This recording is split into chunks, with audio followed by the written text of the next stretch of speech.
Hey guys, this is Evelyn, and today I'm gonna talk to you guys about a very serious video because I know that I have not posted enough about this, but here's my struggle with eating disorders, specifically binge eating disorder and anorexia.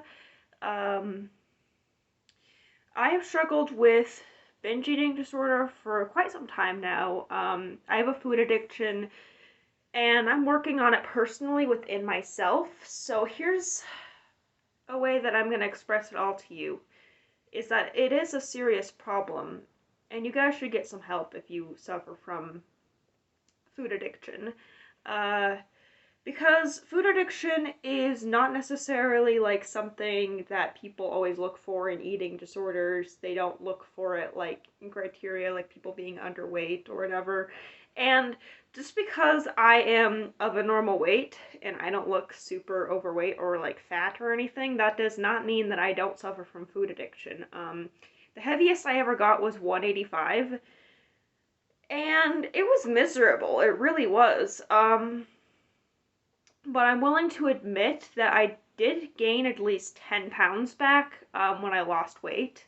Um, but yeah, I'm gonna tell you guys right now that if you guys are suffering from any sort of mental disorder or any set type of condition, please, please don't be afraid to ask a friend, a family member, or whoever you care about for help. Just ask them. Just tell them that, hey, I'm suffering from this right now, um and if we can work on it together and we can, get a better understanding of what this is like,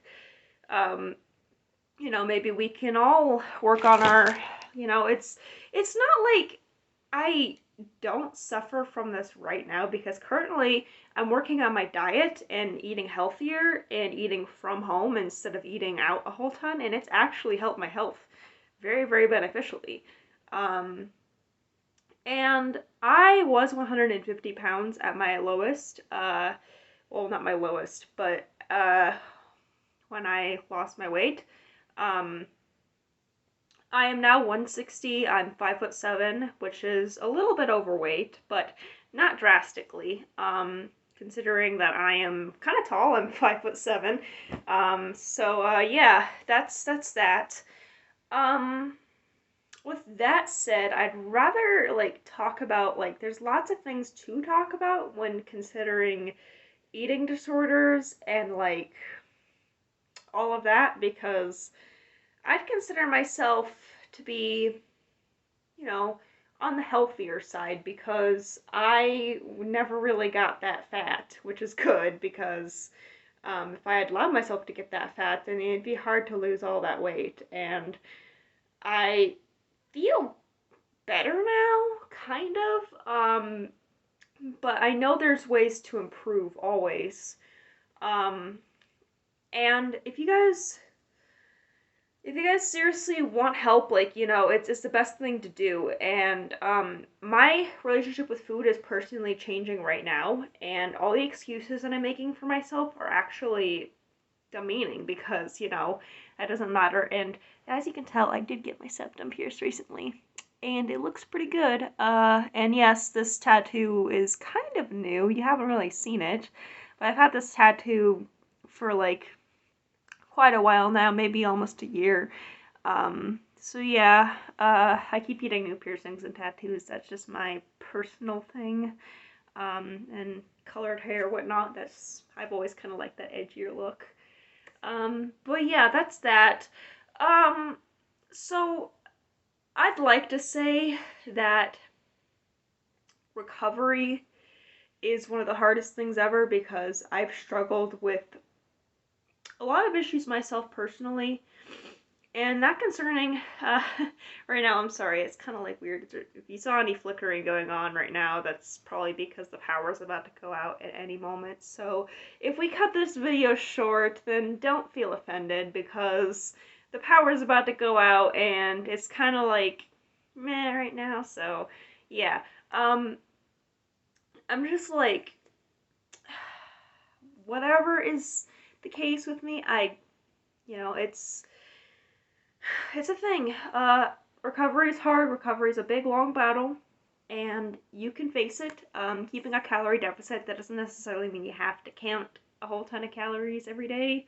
Um, but it does mean that you need to eat a little bit less and make sure you're not like eating foods that are super high calorie dense. And if you do, keep that a minimum to like a couple times a week, maybe. Um, I'm reducing my amounts of carbohydrates, which I do eat a lot of those, a lot of fast carbohydrates and sugars. I'm trying to make sure my fat content stays lower, so like I feel like healthier, like, you know, I drink like milk and that kind of thing, but I'm like lactose intolerant, so I like lactose-free milk.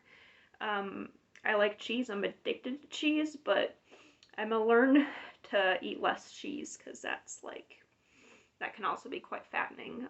Milk, cheese, those types of things are like very fattening.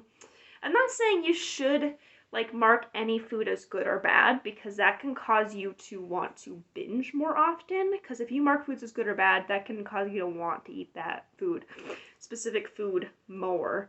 And if you're strict, like if you become anorexic or something like that and you start binge eating because you can't deal with your psychological problems and you start eating even more, that's a psychological issue you need to deal with for yourself, because that can cause like anorexia or other eating disorders can cause binge eating. And the binge eating disorder, it doesn't mean you purge. That's called bulimia. Believe me, I have never purged. I'm not interested in that. Though I have considered it, but I have never done that personally because, you know, it can cause a lot of harm to your body and it's just not worth it. It's not worth any of that. We're not going to cross that line. We're not going to even try that. That's a bad idea. Bad, bad, bad, bad idea. And if you ever do that, get some help. Please. Please get some help if you suffer from bulimia, anorexia, binge eating, whatever disorder you have. Just please get help. Get help, get help, get help. I cannot express that enough. Now, yeah, so yeah, I have autism and bipolar 1 disorder and generalized anxiety and that kind of thing. So yeah, that's like for me personally, suffering from mental health conditions, I have to take medications, and the food that I eat, I need to eat food with it so the food can adjust. And even when I'm not hungry, I still eat and I take my meds, and it's not cool, but you know, it's kind of where I'm at right now. And yeah, so I'd say it's hard, but yeah. All right, guys. A lot of my ramblings are happening, and that's pretty much it for the video. Stay strong, keep smiling, and goodbye, my Skittles. I called you guys Skittles years ago, and I'm gonna call you guys Skittles again. So yeah, bye!